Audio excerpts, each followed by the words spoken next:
Welcome to the show. So excited to have you here. Thank you so much. I'm so excited to be here. I've been a longtime fan of yours. So, Oh, thank you so much. I love the opportunity to bring more empowering mujeres to the show, and you are doing that very thing on your platform over on Instagram at OverGenPoverty. So tell us a little bit about who you are and what you do, and we're going to dive into your story.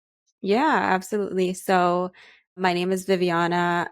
I go by Viv on Instagram, and I'm a first generation wealth builder, is what I like to call it. But I share my story. I'm very transparent about money, specifically how I overcame generational poverty. That's where this whole idea of my Instagram, my platform came about.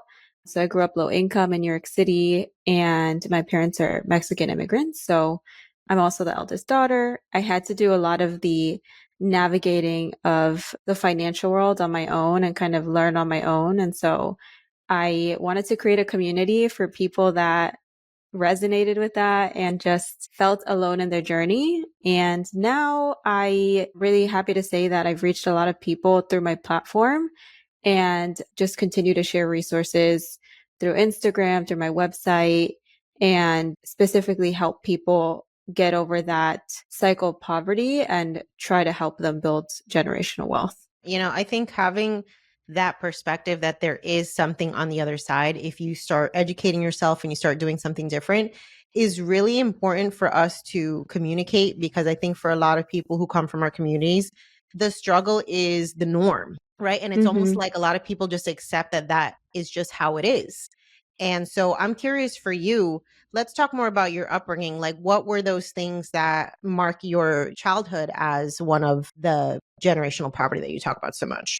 Yeah, so I am one of three children, and my parents, like I said, they're immigrants. So for a lot of my life, they were undocumented, Mhm. and so we lived with $28,000 annual income coming from In my New York. dad in New York City, and so I just remember filling out the FAFSA when I was going to college for the first time. I was the first one in my family to ever even apply and go to college. So I didn't have anyone to ask. My parents couldn't help me. And I remember asking my dad for his tax form so that I could fill out his income information. And that's when I guess I realized like my estimated family contribution was zero. So I Mhm. realized, wow, we are really living in poverty. And I don't know how my dad did it. So again, like you said, Janice, this was the norm for me. Like all my aunts, all my uncles, a lot of their friends, my parents' friends were living with a similar income. So it was all I saw. I Mhm. never stepped foot in like a traditional office job until I was in college, and a professor was kind enough to connect me to his wife, who was an attorney at the time. And that Wow. was the first time I stepped into a corporate job setting. So definitely, I think growing up, a lot of my norm was being around people that were living in poverty, going to food banks to get free food and groceries, going to the store and paying with the EBT card. So food stamps, WIC, like seeing a lot of my aunts who had babies pay for their formula with that. Mhm. So Did you know you were poor as a kid, or is it something that you became aware of as you got older? yes, because of everything that I had to manage as the oldest daughter. So Yeah. for example, at school, like if we had to pay for our lunch, I would get lunch for free Right. versus some of my friends would have to pay and they would run out of money on their card. And I never had to worry about that because it was free because of our income. Yeah. It's one of those things that I think a lot of folks who grew up similar, they don't necessarily know how much that can impact them as they become adults and they start entering these new environments, whether that is college or you're navigating the workforce. And then all of a sudden you're just like, do I belong here? Like, is there a crack in the matrix that somehow I'm even allowed to be here? I'm curious for you, like, what was your experience in college coming from that environment where oftentimes we find ourselves in a very different set of circumstances than our roommates, our classmates, and we're just like, is this real life? Yeah. So even before that, like in high school, I went to public school my entire life and I got into a really, really good high school in New York. It was a specialized high school. And a lot of my classmates were talking about their SAT classes and their tutors, and I didn't even know what an SAT was. Yeah. I was so confused when they were all talking about college applications, and a lot of them were complaining because their parents had signed them up for these classes, and here I was like trying to catch up. So it just constantly felt like catch up in college, the same thing. It felt like people were doing internships around me and they knew exactly like how the process worked, and I didn't. So it was a lot of me teaching myself, me realizing, oh wow, like I should be doing that too, and then figuring it out on my own. Mm-hmm.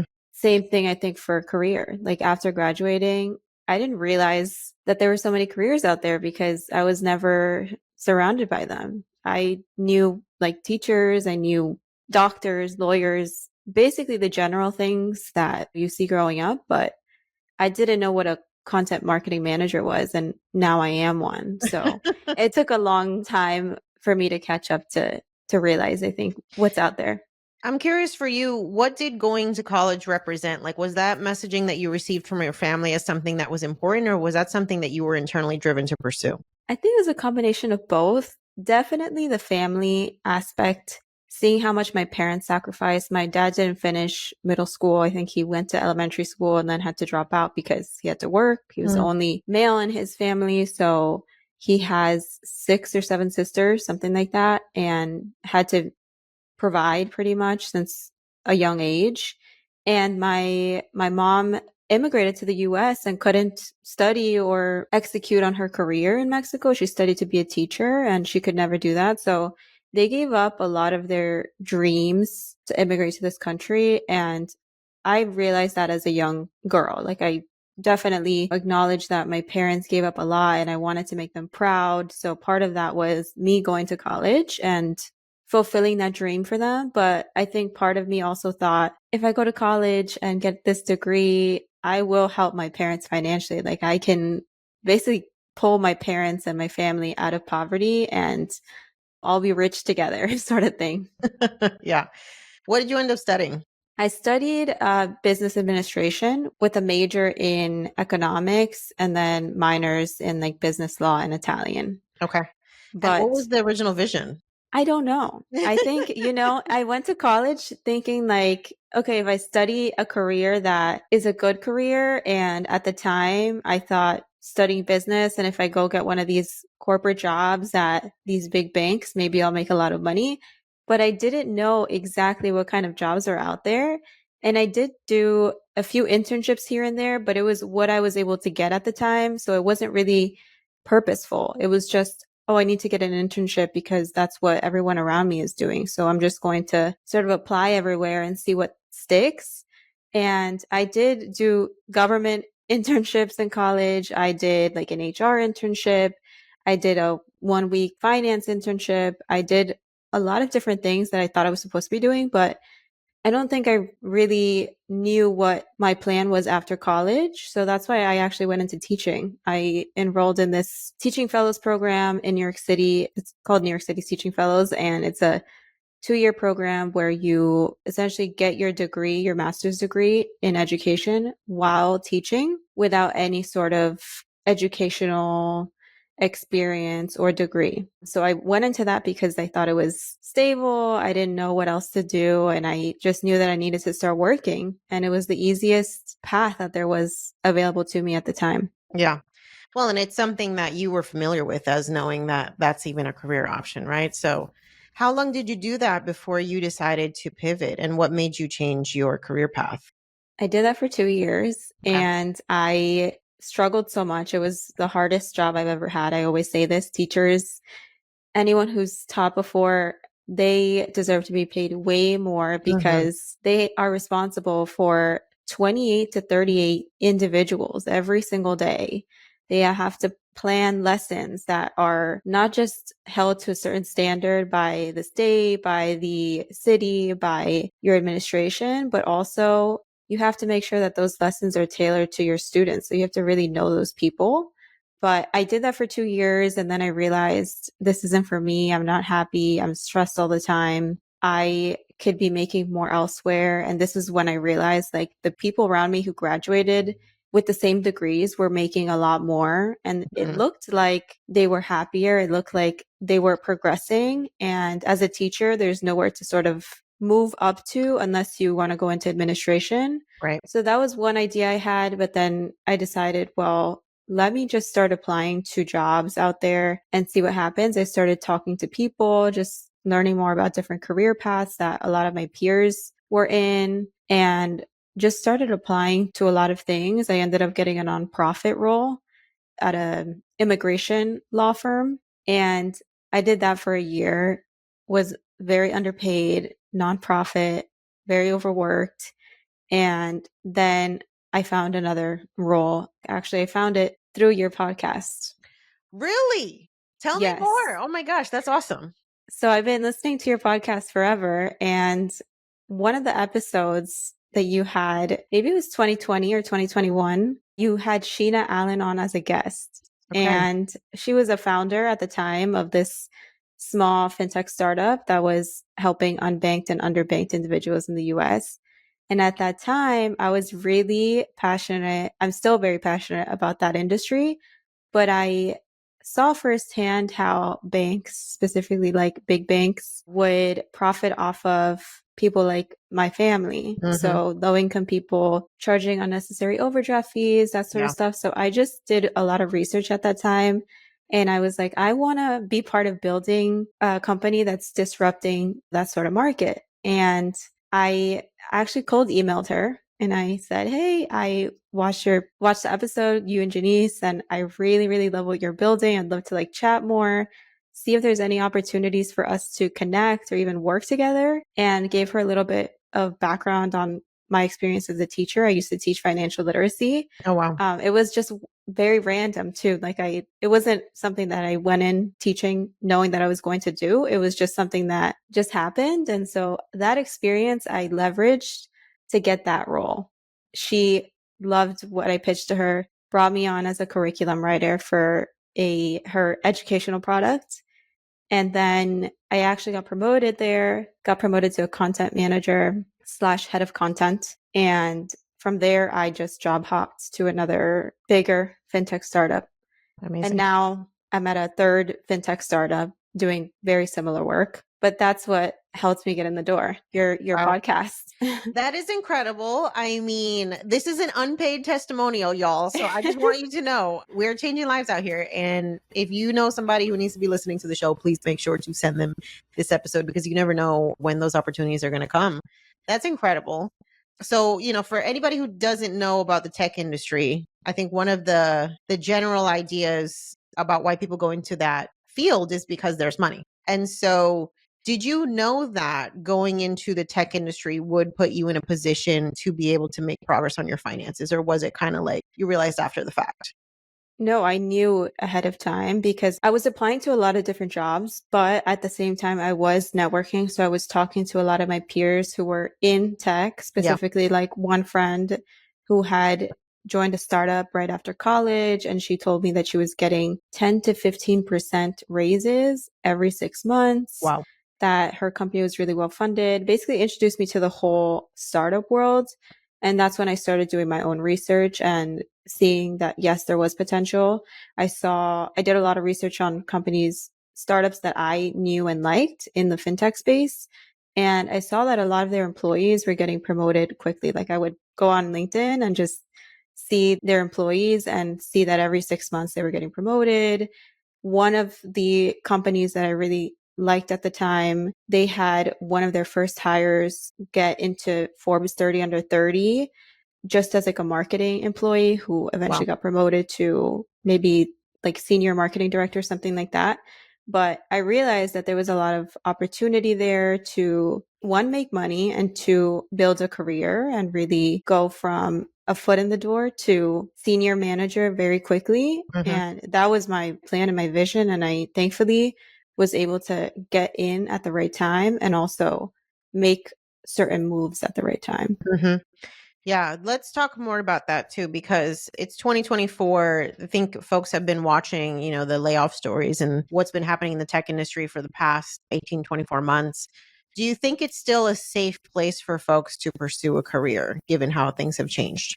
It's hard to say. I feel like if you're an experienced person that has been in the industry for a while, it's very easy to take your skills anywhere else because at a startup, you learn so much, you do so much, and 6 months could be something comparable to 2 years, I would say, in maybe other industries, Hmm. just because you're doing it all Yeah. and you're sort of executing at a faster pace. And you're also having to show proof that what you're doing is working at a faster pace. So I think that in my case, I feel like it's working for me, but I can't say the same for maybe people that are starting out in the Hmm. industry. Like you said, there have been a lot of layoffs. Usually the people that are experiencing layoffs are more entry level or more like it's hard to say. Like I can't really generalize. It's hard to generalize, but I feel like I got in at the right time because when I was looking, that was maybe early 2021. And I Hmm. think that was when there was a big tech boom. Yeah. People were hiring a lot and people were willing to take chances on you versus now it's gotten so competitive to even get in the door. Hmm. So it really depends. I would say based on my experience, if I wanted to make this move now, 1,000% it would be so much harder. Yeah. Yeah, and I think it's important to understand that every industry has booms and busts. I've experienced that working in the pharmaceutical industry, in the biotech industry. There's just a lot of different factors that can play into when it's a good time to make a career pivot or switch companies. And I think in these scenarios, you have to get very creative. You have to get very good at like selling your brand. You have to get very good at communicating your value, and maybe you have to pivot to a different industry for a certain amount of time before you can come back and try again because there's just so many things that factor in. All right. So I would love for you to give us kind of an overview of what your financial situation was before and the things that you've done strategically to now create this potentially generational wealth for yourself. Yeah, for sure. So when I graduated from college, I had about 18 to $20,000 in debt. So I had student loans, I had credit card debt. I was helping my parents with their debt because they also had a lot of debt. Actually, maybe they had like double of what I had. Mm. So as a household, because I was still living at home, we were struggling. We were living paycheck to paycheck essentially. At that time, I knew that I had to get out of debt, that I had to increase my income, that we had to be better with money and smarter with money. And I think a lot of it was like we just didn't know what to do. Yeah. So I started listening to your podcast. I started listening to other people in the space, reading books, and just educating myself and educating them too. Hmm. My younger brother and sister were in college at the time. So we all started investing together again. This is the very beginning when it was 2020. A lot of people were posting really bad financial advice online, and we just wanted to start seeing the money grow. We didn't know what the right way was. So I think a lot of it was trial and error at first. And then once I really started to educate myself, educate my family, that was when we all were like, okay, we need to open Roth IRAs and we need to come up with this debt plan and lower our interest rates. So one of the things I did was called the credit card companies and negotiated a lower interest rate. Same for my parents. And from there, we started to pay off our debt.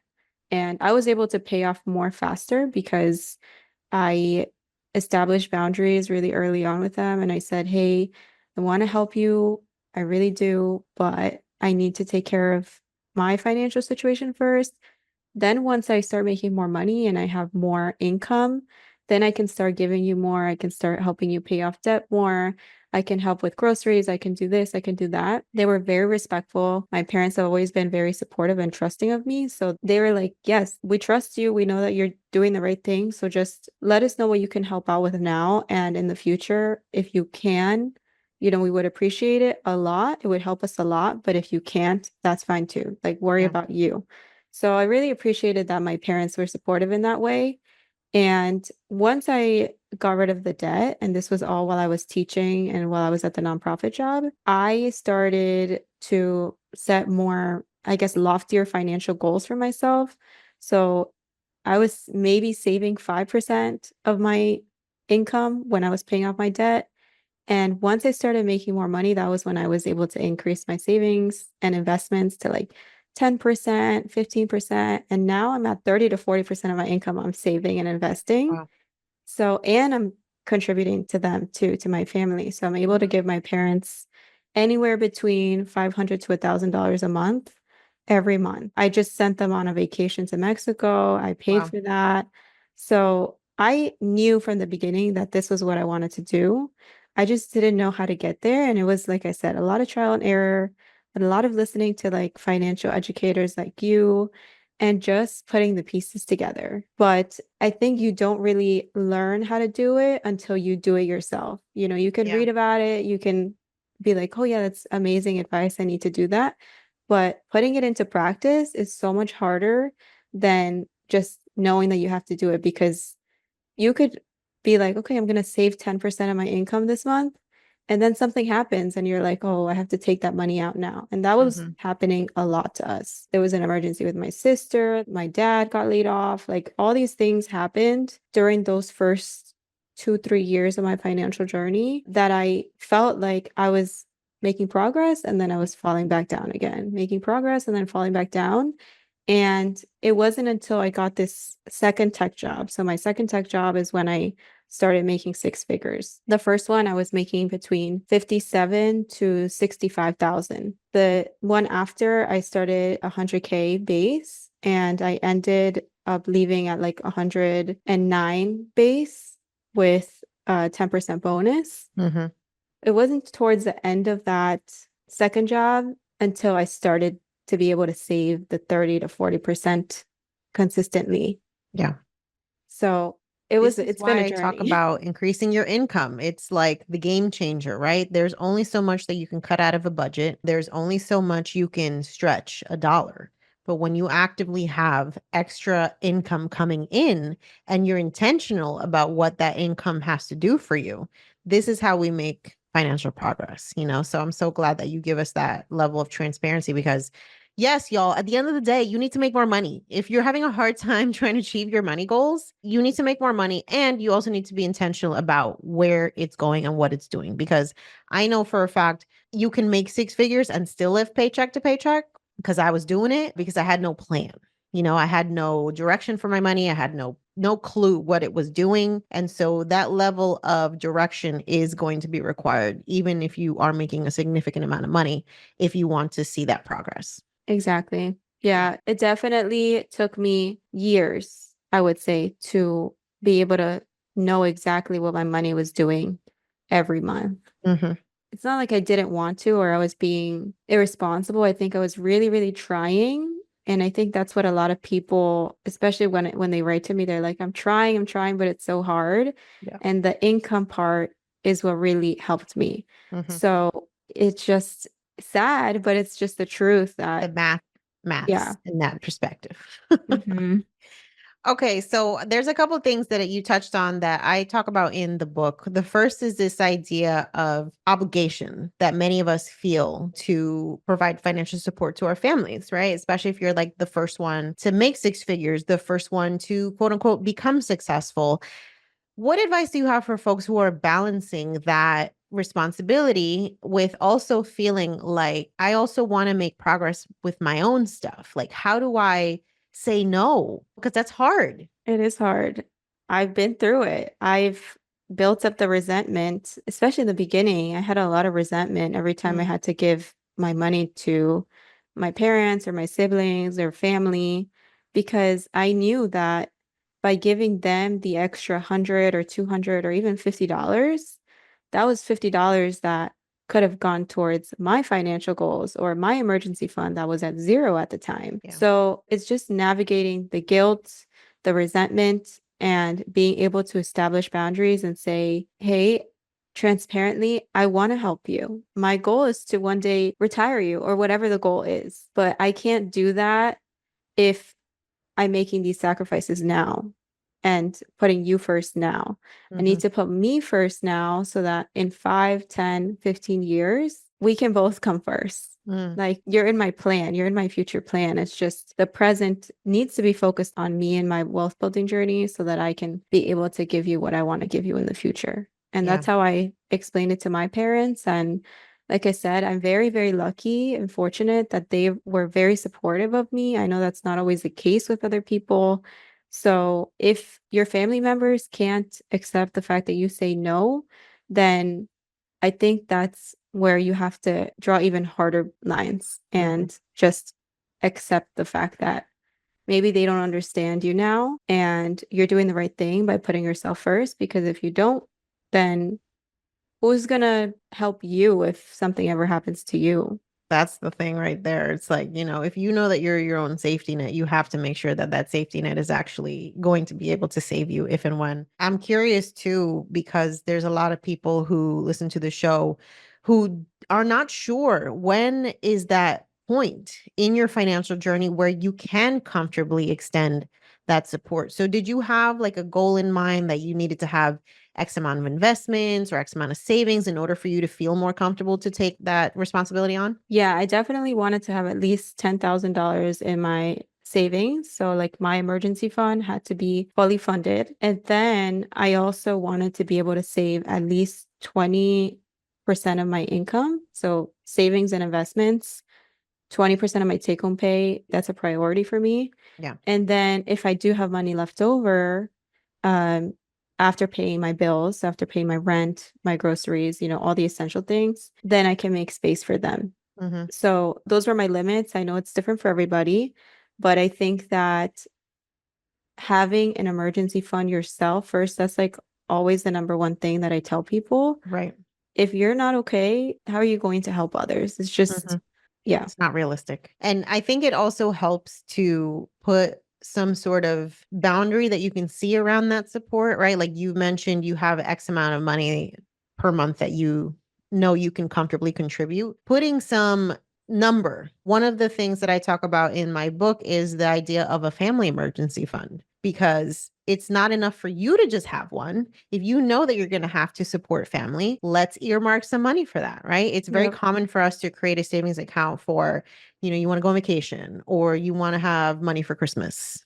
But if you Mhm. know that your family is a line item in your budget and you want to be intentional about that, create an account for that. That way, when somebody calls you and there's like, I need $2,000 because my car broke down and I need a down payment. And if you know that your family emergency fund has 5 grand in it, then you can be like, okay, I can comfortably afford that. I've set aside that Mhm. money versus you Yeah. not knowing what type of support you can extend. That's when you start getting stressed out because you have no boundaries around what that support looks like. Right, right. I think you posted a story or a video about a family emergency fund a while back, and that was when I created mine too. I was Amazing. like, I need to do that. That's a great idea. So I did build one. I'm still contributing towards it.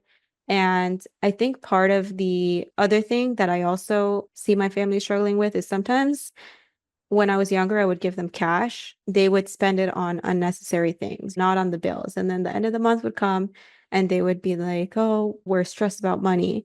Yeah. So what I did was, okay, I'm going to pay the phone bill every month. I'm going to put it under my name and pay for it, or put my card and pay for it so that I Mhm. know exactly where the money is going. Same for like the internet or the electric bill. So I think that's another way that you could contribute, maybe paying one bill, not Yeah. everything, but if you want to help in some way, you want to make sure that the money is actually helping them, then that could be another way to do it. I think that's brilliant advice. Yeah. And that way you know that your money is being spent the way that you would want it to be spent and it not doesn't become a source of conflict because there's not that clear definition of like what this money is supposed to be used for. Okay, so obviously as someone who has overcome generational poverty, and I know this because I've talked to so many guests who are in the same position as you, there's a lot of emotions that come with being the one that quote unquote made it out. And I dedicate a whole chapter in my book called when Jenny from the block becomes Jenny with the bag. And we talk about wealth guilt and this idea of feeling almost unworthy of the things that we've accomplished. And I think those feelings can often be amplified when you do go back to where you're from, where you do go back to your family, you're visiting for the holidays, you have them over, whatever. And you know that like so many people that you care about are still struggling. Whereas you no longer identify with that struggle. You probably live in a nicer neighborhood, you're making money, You're not stressed out about money in a survivalist way, how you know that they are operating. I'm curious for you, what has been your journey from a mental health perspective to like be able to carry that weight that comes with being the one that made it out? I don't want to cry. You're already making me It's cry a with your very question. emotional topic, and it's the Um, topic that a lot of people come to me with tears in their eyes when there's like, that chapter said so much about like all the shit that I've been feeling, and I didn't know how to name it. yeah, it's something that I talk to my fiance a lot about because I never went to therapy until this year. Mm, This year is when I first started therapy. good for you. And thank you. And it really helped. I think it was something that I needed and that I've been wanting to do, but I just never gave myself that luxury until now. Yeah. And it feels like every time my parents live in a Section 8 apartment. Mm. So, when I sleep over sometimes, there will be roaches, there's clutter everywhere. The poverty's in your face, basically. The building is not clean. So it's something that I see almost every weekend because that's Yeah. when I go visit them. And it, sometimes I'll just feel really sad. Like I see my aunts, my uncles living in the same conditions. And, my mom will tell me stories about her neighbors, and it makes me sad, but it also makes me grateful Mm. that I experienced that because I value what I have so much more now. Yeah. I look around me and I just remind myself how blessed I am to be able to have this because I never thought that I would. And even being able to like give money to my parents every month, that's something that I dreamt of as a kid. As a kid, I would see them struggle and I would be like, I wish I had money to give my parents right now. So being able to do that now, it's like a full circle moment. Yeah. And it just definitely feels like part of me is guilty for not being able to do more because I wish I could Mm. do more for so many other people, Yeah. for my aunts, my uncles, my cousins, my family in Mexico. Mm. And it just incentivizes me, I think, to work even harder so that I Yeah. could do even more. But at the same time, like I said, I'm just extremely grateful. I think it's important to soak in the moments and reflect often Mm. and just really see how far you've come and be proud of that. I talk about that Yeah. so much, just being proud of your progress and your journey, whether that's like you paid off $100 of debt or you didn't go into debt this month or you were able to save $1,000 in your emergency fund. Like all those little steps get you to the future state. And sometimes we're just so in a rush to like get to a better place that we forget about the little moments that help us get there. So It's just, so true. I'm so glad you mhm. mentioned that. And thank you for your vulnerability because this is a topic that is very heavy for a lot of people. And I think the more that we talk about it, the more that we normalize that like these feelings are normal. They're a part of this journey, and getting support, like going to therapy, talking about it with your community. It's a really big part of how we just normalize all these conversations around not just the basics of finance, but what it looks like to really be a first generation wealth builder. It's not easy. But what I like to remind myself of is that as we do this work, every generation that comes after us is going to have it a little easier. And so I think that's what gives me the sense of comfort. Like maybe we don't need to do it all the way, but we are much further along than our parents ever were, than our ancestors ever were. And you see it in your own lineage, right? You look at your parents having come to this country with no opportunity and what you've been able to create. And I get like chills and goosebumps thinking about what's my niece going to be able to accomplish now that she's even more privileged than I was as a kid? And Mhm. like, what is her children going to be able to do? And it like makes me emotional because that's the change. And maybe we won't be able to see it in full in our lifetime. But you have to know that every step that you take towards making that progress is really the thing that changes the future. Yeah, I love that. It's also beautiful, I think, to think about the fact that the future generations will look back on us and on Absolutely. like people like us and say, wow, like I admire them so much because they were able to basically break the cycle and like Yeah. start something new for us. Literally create something from nothing, which I think is the ability of immigrants to be resilient and just like resourceful and make shit happen when you literally have no reason to succeed, but you do. Mhm. I think that's our superpower. I think that is literally like built into our DNA. And that's why I'm so grateful for platforms like yours and like this one that just give people that initial spark to understand that the struggle does not have to be where you end. You know, it can be where you started, but it doesn't have to be where you end. So I'm curious for you as a first generation wealth builder who is out here changing people's lives with the information that you share, what is the one piece of advice that you wish you had gotten at the beginning of your journey that you want to share with folks? Well, I think that the most valuable thing in my journey has been learning to invest. Investing should be so much more accessible to people. I think it's scary because there's risk involved. And if you're not educated enough in the topic, it could feel like something that's not for you. But I think investing should be for everybody. And one thing that I wish I knew when I was first starting to work was the power of a Roth IRA, the fact that you could put money into that account, start investing, and being able to take that money out without paying a single penny in taxes. So making the growth work for you and starting at an early age, I think like Yes. that is the most important. Starting to invest and starting at an early age and using those tax advantaged accounts, I think. Like I told you, Janice, I started with Robinhood, and I feel like now looking back, I'm like, I wish I would have just opened a Fidelity Roth IRA. You know, I Robinhood was put very trendy in it 2020. So I was, cannot it blame you. was, it was. But I wish that somebody was there and told me, you're 18, you're 19, you're 20, open a Roth IRA, start investing in index funds that track the S&P 500. There's a Fidelity fund right now that is like expense ratio is like 0.00% or 0.01%. I wish I knew what all that meant. So that's the number one thing that I would tell people.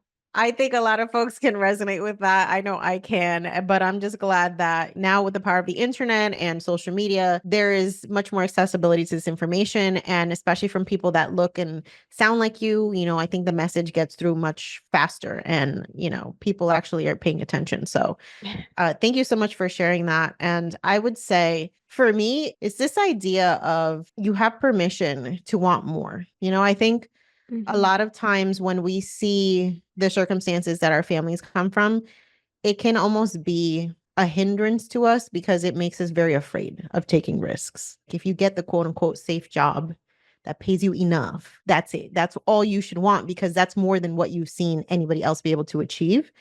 And I just want to invite anybody who's listening to this show to understand that you can want more than enough and you can have more than enough. And when we have more than enough, we can spread the wealth. That's the thing that drives me when I think about why wealth matters. It's not just about us. It literally is about being able to provide those opportunities to our family to live a more comfortable life, to be able to pay for them to go to Mexico on vacation. You know, to be able to give them a sense of peace after so many years of sacrifice and just knowing that you have the power to do that when you become unapologetic about your pursuit of wealth and you understand the greater reason why you need to do this, I think it becomes easier to get past some of those limiting beliefs that can make us think that we're not worthy or that it's somehow wrong for us to want this. No, what I think is wrong is the fact that there's such an unequal distribution of wealth, especially amongst communities that really need it. And so if we can be a part of creating that or equalizing that in some way, whether it's the impact that you have with your immediate family or your community, that is how we make real change. And that is how we overcome generational poverty as a community. So Viviana, I want to say, first off, thank you so much for joining us on the show. I want folks to find out more about the work that you do, where we can find you on social and all that stuff. So let us know. Yeah, thank you so much for having me on, Janice. It was a pleasure and a dream come true to be on Yo Quiero Dinero. But yes, you can find me on Instagram at OverGenPoverty or TikTok at OverGenPoverty by Viv. And I also have a website, so you can find me at vivianavazquez.com. Amazing. Yeah. We'll make sure to link all of those resources in the episode show notes. Once again, thank you so much for giving us permission to be the change that we wish to see. Thank you. Thank you.